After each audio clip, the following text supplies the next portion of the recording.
என் பேர் சுகப்பிரியா. எங்கள் அப்பா பேர் பொன்னையன். அன்னைக்கிளி செங்குடிங்கிற கிராமத்தில் தான் நான் வசித்து வரேன். வினோத்துங்கிற பையனால் நான் பாதிக்கப்பட்டிருக்கேன். அவங்க அப்பா பேர் அழகர் சாமி, அவங்க அம்மா பேர் மல்லிகா. 7 வருஷமாக நாங்கள் பழகியிருக்கோம். 7 வருஷமாக பழகிட்டு என்னை ஏமாற்றிட்டாப்புல. 2021 ஒரு அபார்ஷன் பண்ணேன். அப்போ அவன் தான் அழைச்சிட்டு போய் பண்ணான். கல்யாணம் பண்ணிக்கிறேன்னு சொன்னான். இப்போ மறுபடியும் ஒரு அபார்ஷன் பண்ணேன். அதுவும் அவன் தான் அழைச்சிட்டு போய் பண்ணான். அவன் என்ன சொன்னான், கல்யாணம் பண்ணிக்கிறேன், நீ அபார்ஷன் பண்ணாதான் நான் கல்யாணம் பண்ணிப்பேன்னு சொன்னதுனால தான் நான் அபார்ஷன் பண்ணேன். இப்போ என்னை கல்யாணம் என் தாலியும் கட்டியிருக்கான்.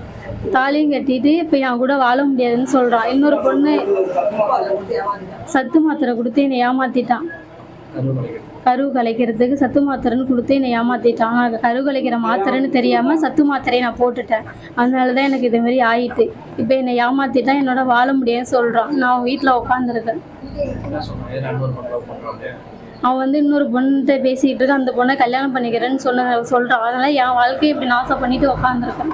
இதேமாரி 7 வருஷம் லவ் பண்ணி ஒரு பிள்ளையும் கொடுத்து அபார்ஷன் பண்ணி இப்போ அவன் என்னை கல்யாணம் பண்ணிக்க முடியாதுன்னு சொல்லிட்டானு, என் கூட வாழ முடியாதுன்னு சொல்லிட்டான்.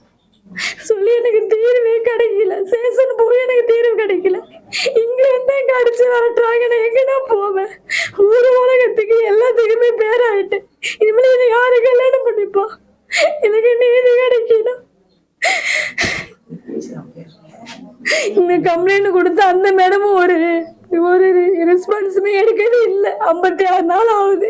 கூட்டி பேசுறேன் அவனா டிமாண்ட் பண்ணி உள்ள வைக்கிறேங்கிறாங்க. உள்ள வச்சுட்டா எனக்கு என்னன்னு ஊர் உலகத்தை தெரிஞ்சுட்டு நீ யாரு கல்யாணம் பண்ணிப்பா? அதனால அவன் வீட்டில் நான் உட்காந்துருக்கேன். போலீஸுக்கு வந்து நான் போலீஸ்கிட்ட சொல்லி எனக்கு எந்த தீர்வுமே கிடைக்கல. 56 நாள் ஆகிட்டு அவங்க எனக்கு எந்த ரெஸ்பான்ஸுமே பண்ணவே இல்லை. இன்னைக்கு பேசுகிறேன், நாளைக்கு பேசுகிறேன், இன்னைக்கு பேசுகிறேன், நாளைக்கு பேசுகிறேன்னு சொல்லிட்டு தான் பேசிகிட்டு இருக்கேன். எனக்கு நியாயமே கிடைக்கல. அவங்க வீட்டை நான் உடைக்கவே இல்லை. கதவை திறந்துட்டு தான் உள்ள வந்தேன். ஆனால் அவங்க வீட்டை உடைச்சேன்னு சொல்லிட்டு என் மேலே புகார் கொடுத்துருக்காங்க. செய்திகளை உடனுக்குடனும் துல்லியமாகவும்